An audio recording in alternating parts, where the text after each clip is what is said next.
I think they help people with their language and with their communication. I think it helps people after they have like strokes or car accident. I know that my partner had a car accident a few years ago. It does make a big impact on people's lives.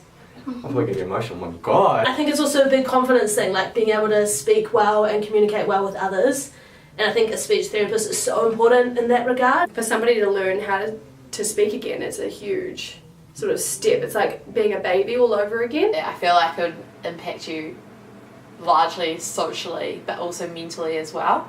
There's nothing worse than being worried about how you're talking when you're just trying to communicate with different people. I used to stutter a lot when I was little, but it's really improved my speaking, my life. A speech and language therapist role is to provide treatment, assessment, and also management for clients with swallowing or communication disorder. Our role is way more robust than this. It's really client-centred, and we want to focus on advocating for our clients and their right to communicate, just like everyone else. So we discuss what functional outcomes may look like for some clients, and we work together to achieve these goals. Speech and language therapy assists in paving the way for communication access and in turn transforming lives. We work with a variety of people, ranging from infants with feeding difficulties, children with speech and language disorders, adults living with a neurodegenerative disease or having a stroke or a head injury. Communication plays such an important role in our daily lives, and it is something that we often do not recognise because we do it so naturally. Not everybody is able to do so, and the importance of communication is often not truly recognised until it is lost. Communication is fundamental to relationships and includes being able to share your emotions and your needs. Without this, relationships can be really difficult to maintain. Therefore, speech and language therapy plays a really important role in not only supporting those with the impairment, but the families surrounding them.